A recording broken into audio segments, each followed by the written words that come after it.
दोस्तों, अगर किसी गरीब घर में जन्मा एक बच्चा जिसके पास पढ़ने के लिए बिजली तक नहीं थी, जिसके परिवार के पास 2 वक्त की रोटी के भी पैसे नहीं थे, वही बच्चा आगे चलकर भारत का राष्ट्रपति बन जाए और दुनिया उसे मिसाइल मैन के नाम से जाने, तो सोचो उसकी कहानी कितनी प्रेरणादायक होगी। आज की इस वीडियो में हम जानेंगे एपीजे अब्दुल कलाम की ऐसी संघर्ष भरी कहानी जिसे अगर हर छात्र सुन ले तो उसे सफल होने से कोई नहीं रोक सकता। साल 1931 में तमिलनाडु के रामेश्वरम में एक बेहद गरीब परिवार में एक बच्चे का जन्म हुआ। उसके घर की हालात इतनी खराब थी कि कई बार लालटेन जलाने के लिए तेल खरीदना भी मुश्किल हो जाता था। परिवार को 2 वक्त की रोटी जुटाने में भी काफ़ी संघर्ष करना पड़ता था। ना पैरों में चप्पल थी और ना ही सिर पर पक्की छत। लेकिन यह छोटा सा लड़का अक्सर आसमान की ओर देखता था। वह उड़ते हुए पक्षियों को देखता और मन ही मन उड़ने का सपना देखता। समुद्र के किनारे बैठकर उसने कई बार सपना देखा यही। उस समय उसे जरा भी अंदाजा नहीं था कि एक दिन वही लड़का भारत को अंतरिक्ष की ऊंचाइयों तक पहुंचाने में अहम भूमिका निभाएगा, देश को परमाणु शक्ति बनाएगा और दुनिया के सबसे बड़े लोकतंत्र का एक महान नायक बनेगा।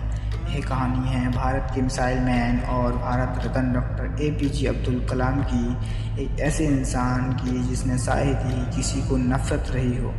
उनके द्वारा कही गई हर बात आज के युवाओं के लिए प्रेरणादायक बन चुकी है। दुनिया भर में उनका इतना सम्मान था कि 26 मई 2005 को जब उन्होंने स्विट्जरलैंड की धरती पर कदम रखा तो वहाँ की सरकार ने उस दिन को साइंस की डे के रूप में घोषित कर दिया। लेकिन एक छोटे से कमरे से निकलकर भारत के राष्ट्रपति बनने तक का उनका सफ़र आसान नहीं था। रास्ते में इतनी मुश्किलें आईं कि आम इंसान शायद बीच में ही हार मान ले। यहाँ तक कि एक समय ऐसा भी आया जब कलाम साहब ने जीवन से हार मारने का विचार तक कर लिया था। डॉक्टर कलाम का जन्म 1931 में रामेश्वरम के एक साधारण परिवार में हुआ था। उनके पिता एक छोटी नावी चलाते थे जिससे परिवार का गुजारा होता था, मुश्किल से हो पाता था। छोटे से घर में वह अपने माता पिता और 4 भाई बहनों के साथ रहते थे। शाम होते ही उनके घर में अंधेरा सा छा जाता था क्योंकि बिजली नहीं थी। कभी कभी लाइटें जलाने के लिए तेल खरीदा जाता था और उसी हल्की रोशनी में पढ़ाई किया करते थे। उनके माता पिता खुद अंधेरे में बैठकर जाते थे, लेकिन बच्चों की पढ़ाई के लिए लालटेन उन्हें दे देते थे। बचपन से ही कलाम को सीखने का बहुत शौक था। जब वह करीब 8 साल के थे तब उन्हें पता चला कि उनके गांव से कई किलोमीटर दूर एक शिक्षक छोटे बच्चों को मुफ्त में गणित पढ़ाते हैं। लेकिन उनकी एक शर्त थी कि जो भी बच्चा पढ़ने आएगा उसे सुबह 4 से 5 बजे के बीच नहाकर आना होगा। यह सुनकर छोटे से कलाम ने ठान लिया कि उन्हें गणित सीखना है, चाहे सर्दी हो या गर्मी।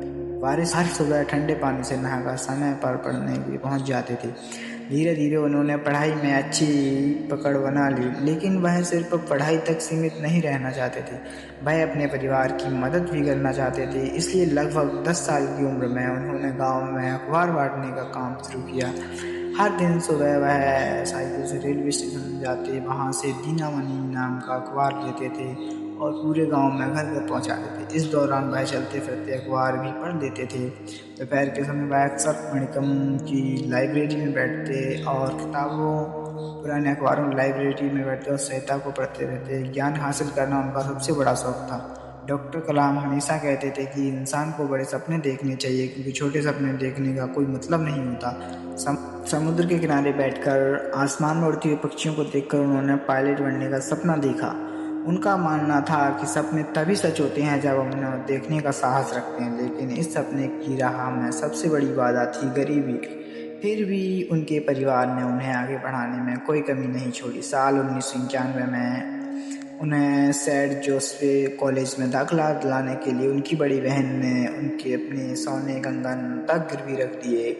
कलाम ने पूरी मेहनत से पढ़ाई की और फिजिक्स में डिग्री हासिल करने के बाद 1955 में मद्रास इंस्टीट्यूट ऑफ टेक्नोलॉजी में एरोस्पेस इंजीनियर पढ़ने पहुंचे। वहां एक प्रोजेक्ट के दौरान वह समय पर काम पूरा नहीं कर पा रहे थे। इसे देखकर कॉलेज के डीन ने सख्त चेतावनी दी कि अगर 3 दिन के अंदर प्रोजेक्ट पूरा नहीं हुआ तो उनकी स्कॉलरशिप खत्म कर दी जाएगी। यह सुनकर वह बेहद चिंतित हो गए और 3 दिनों तक लगातार मेहनत करते रहे। आखिरकार उन्होंने प्रोजेक्ट समय पर पूरा कर दिया। डीन ने उनकी मेहनत देखकर कहा कि उन्हें पहले से ही पता था कि कलाम में क्षमता है। वह यह सिर्फ एक देखना चाहते थे कि वह दबाव में कैसा प्रदर्शन करते हैं। इसके बाद उन्होंने भारतीय वायुसेना में पायलट बनने के लिए परीक्षा दी और इंटरव्यू के लिए दौरान देहरादून पहुंचे, लेकिन वहां केवल 8 सीटें थीं और कलाम 9वें स्थान पर रहे। इस तरह उनका पायलट बनने का सपना अधूरा रह गया। यह असफलता उनके लिए बहुत बड़ी थी। वह बेहद दुखी हो गए और ऋषिकेश चले गए। एक दिन गंगा किनारे टहलते समय उनके मन में जीवन खत्म करने का विचार तक आने लगे। उसी समय उनकी मुलाकात स्वामी शिवानंद जी से हुई। स्वामी जी ने उनकी परेशानी सुनी और उन्हें समझाया कि सब असफलताएं अंत नहीं होती हैं। उन्होंने कहा कि शायद ईश्वर ने उनके लिए कुछ और बड़ा तय किया। यह बात सुनकर कलाम को नई हिम्मत मिली और वह वापस लौट आए। इसके बाद उन्होंने DRDO में काम शुरू किया। कुछ समय बाद उनकी मुलाकात प्रसिद्ध वैज्ञानिक विक्रम साराभाई से हुई, जिन्होंने उनकी प्रतिभा को पहचानते हुए उन्हें अंतरिक्ष कार्यक्रम में काम करने का अवसर दिया। भारत के पहले रॉकेट प्रोग्राम की शुरुआत बहुत साधारण परिस्थितियों में हुई। ना कोई आधुनिक लैब थी और ना ही सही संसाधन। केरल के युवा गांव में एक चर्च को वर्कशॉप बनाया गया और पादरी के घर को ऑफिस।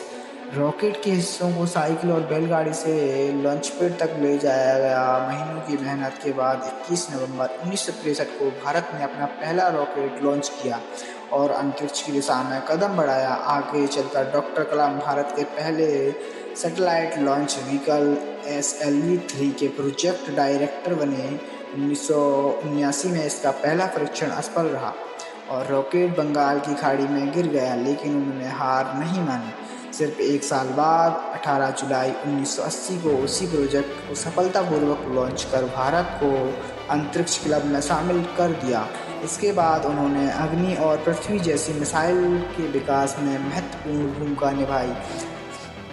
उनकी उपलब्धियों के लिए उन्हें पद्म भूषण और पद्म विभूषण और बाद में भारत रत्न से सम्मानित किया गया। 1998 में पोखरण परमाणु परीक्षा में भी उनका महत्वपूर्ण योगदान रहा, जिसने भारत को परमाणु शक्ति संपन्न देशों की श्रेणी में ला खड़ा किया। साल 2002 में डॉक्टर APJ अब्दुल कलाम भारत के 11वें राष्ट्रपति बने। राष्ट्रपति बनने के बाद भी वह सादगी से भरा जीवन जीते रहे और अपनी आय का बड़ा हिस्सा समाज सेवा में लगाते रहे। 27 जुलाई 2015 को शिलांग में एक व्याख्यानक देते समय उनका निधन हो गया, लेकिन उनके विचार और प्रेरणा आज भी करोड़ों लोगों के दिलों में जिंदा है। डॉक्टर कलाम कहा करते थे, सपने वो नहीं होते जो हम सोते समय देखते हैं, बल्कि सपने वो होते हैं जो हमें सोने नहीं देते।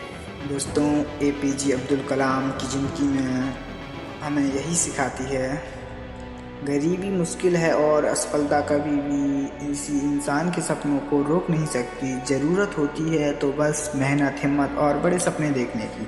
अगर आपको यह कहानी पसंद आई हो तो इस वीडियो को लाइक ज़रूर और करना और कमेंट में मिसाइल मैन अमर रहे ये ज़रूर लिखना। अगर यह आपको ऐसी प्रेरणादायक कहानी देखना पसंद है तो चैनल को सब्सक्राइब करना मत भूलना और बेल आइकन को ऑल पर सेट कर देना। तो मिलते हैं अगली इस तरह की मोटिवेशन और ज्ञानवर्धक वीडियो के साथ। तब तक के लिए जय हिंद, जय भारत।